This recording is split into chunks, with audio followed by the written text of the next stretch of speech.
ఆ నీళ్లే గండిపేటకు వచ్చి ఆ గండిపేట నీళ్లే హైదరాబాద్ నగరానికి ప్రజలకు తాగడానికి ఇవ్వడం ద్వారా మన ఆరోగ్యాన్ని కాపాడడం కాకుండా మనకు తెలివితేటలను కూడా మెరుగుపరచుకోవడానికి నిజాం సర్కార్ ఇవన్నీ ఏర్పాటు చేసింది అధ్యక్ష.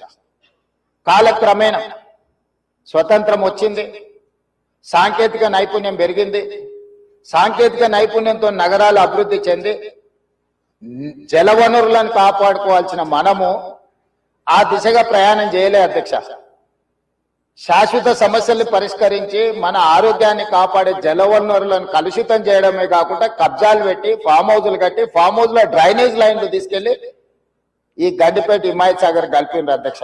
ఆగర్భ శ్రీమంతులు కట్టుకున్న ఫామ్ హౌజుల్లో ఉన్న డ్రైనేజ్ కనెక్షన్స్ తీసుకెళ్లి గండిపేటకు హిమాయత్ సాగర్ కు కనెక్ట్ చేస్తే వాళ్ళ మీద ఉక్కుపాదం మోపి అన్నిటిని కూలగొట్టి లక్షలాది నగరంలో ప్రజలు తాగే నీళ్లను కలుషితం చేస్తే ఎవరిని క్షమించమని చెప్పి మా ప్రభుత్వం వచ్చిన తర్వాత కఠినమైన చర్యలు తీసుకున్నది అధ్యక్ష.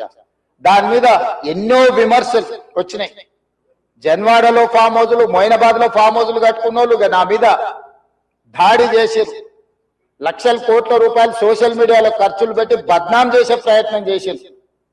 అయినా మా సంకల్పం మంచిది, పేద ప్రజలకు మేలు జరగాలన్న ఆలోచనతో ఎన్ని విమర్శలు వచ్చినా వెనక్కి తగ్గకుండా 100% ఆ కార్యక్రమాన్ని ముందు తీసుకెళ్లే ప్రయత్నం చేసి అదేవిధంగా మాకొచ్చిన అవకాశాలలో ప్రపంచంలో చాలా దేశాలు తిరిగినాం అధ్యక్ష. చాలా దేశాలను చూసినాం. అభివృద్ధి చెందిన ప్రతి దేశంలో ఒక నదీ పరివాహక ప్రాంతాన్ని అభివృద్ధి చేయడమే కాకుండా వ్యాపార కేంద్రాలుగా మార్చారు. ఈరోజు న్యూయార్క్, న్యూజెర్సీ మధ్యలో హడ్సన్ రివర్, లేకపోతే లండన్ లో థేమ్ రివర్, నేనే మంత్రులనే కాకుండా మిత్రులు అక్బరుద్దీన్ ఓవైసీ గారితో కూడా కలిసి మేము లండన్ లో ఆ ప్రాజెక్టును పరిశీలించడం జరిగింది.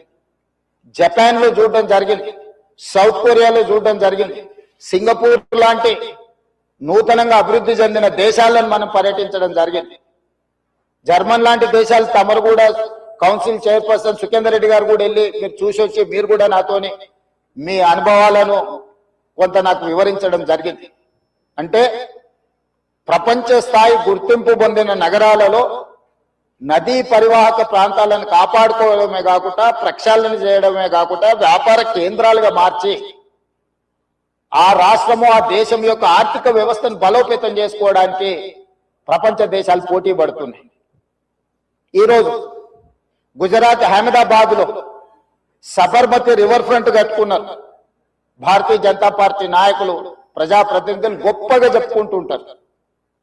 నరేంద్ర మోడీ గారు, అమిత్ షా గారు గుజరాత్ లో సబర్మతి రివర్ ఫ్రంట్ అద్భుతంగా కట్టిర్రని దాదాపుగా 60,000 ఫ్యామిలీలను అక్కడి నుంచి తరలించింది అధ్యక్ష. 60,000 కుటుంబాలను సబర్మతి రివర్ ఫ్రంట్ అభివృద్ధిలో భాగంగా ఆ సబర్మతి రివర్ కానుకొని ఉన్న పేదలను అందరిని కూడా అక్కడి నుంచి తరలించింది. ఉత్తరప్రదేశ్ లో గంగా నది ప్రక్షాళన చేసి అక్కడ రివర్ ఫ్రంట్ కట్టుకున్నారు.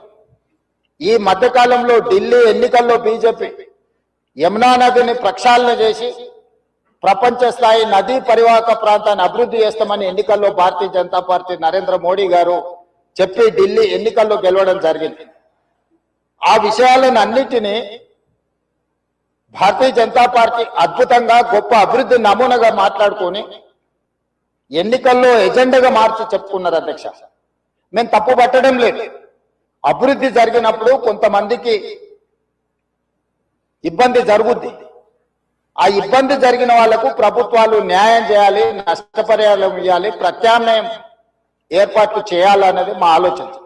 మేము యమునా నదిని వ్యతిరేకించలే, గంగా నదిని వ్యతిరేకించలే, సబర్మతి నది రివర్ ఫ్రంట్ మేము వ్యతిరేకించలే అధ్యక్ష. కాంగ్రెస్ పార్టీ ఆయా రాష్ట్రాలల్లా అక్కడ నివాసం కోల్పోతున్న వాళ్లకు మెరుగైన వసతులు కల్పించండి అని మాత్రమే ప్రభుత్వాలకు సూచన చేసినాం అధ్యక్ష. ఈ రోజు ఈ నేపథ్యంలో ప్రపంచ దేశాల నుంచి మన దేశంలో ఉన్న వివిధ రాష్ట్రాలు, రాష్ట్ర ప్రభుత్వాలు చేపడుతున్న కార్యక్రమాల నుంచి కొంతైనా మనం నేర్చుకోవాల్సిన అవసరం ఉంది అధ్యక్ష.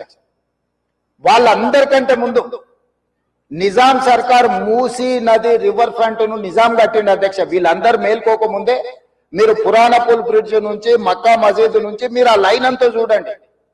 గుల్జార్ హౌస్, మోజంజాయ్ మార్కెట్, మీరు గండిపేట, ఉస్మాన్ సాగర్, హిమాయత్ సాగర్ నుంచి మొదలు పెడితే పరివాహక ప్రాంతంలో ఎన్ని హెరిటేజ్ స్ట్రక్చర్స్ ఉన్నాయి. తారామతి, బారాదరి నుంచి మొదలు పెడితే ఆ నదీ పరివాహక ప్రాంతంలో దశాబ్దాల కిందే నిజాం ఒక నదీ పరివాహక ప్రాంతాన్ని వ్యాపార కేంద్రాలుగా తీర్చిదిద్ది ప్రపంచ దేశాలతోనే పోటీ పడే విధంగా ఆనాటి హైదరాబాద్ రాష్ట్రాన్ని అభివృద్ధి చేసింది అధ్యక్ష నిజాం. కాలక్రమేణా స్వతంత్రం వచ్చింది, ప్రజాస్వామిక పాలన వచ్చింది. కానీ నిజాం చేసిన అభివృద్ధిని మొత్తం కాలగర్భంలో కలిపేసేసి కనుమరుగు చేసేసి, పాలకులకు నిజాం మీద కోపం ఉంటే నాకు అభ్యంతరం లేదు, కానీ నిజాం కట్టిన కట్టడాలను, చారిత్రాత్మకమైన కట్టడాల నుంచి మొదలు పెడితే చేసిన అభివృద్ధిని మొత్తం కాలగర్భంలో కలిపి కలుషితం చేసి ఆక్రమించుకొని అన్యాయక్రాంతం అయిపోయి ఈ రోజు నివసించడానికి యోగ్యం కాని ప్రాంతాలుగా తయారు చేసేసి ఇదొక భాగం.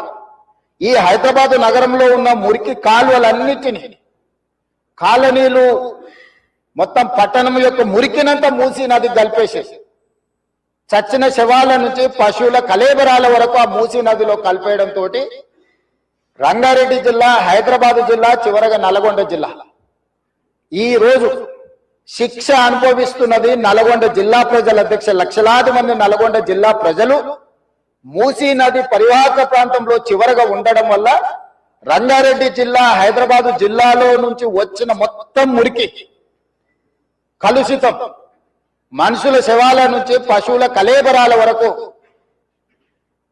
ఫార్మా కంపెనీలు వెదజల్లుతున్న విష కాలుష్యం నుంచి మూసీలో కలపడం వల్ల కింద వాళ్ళు జీవించలేని పరిస్థితి ఉంది.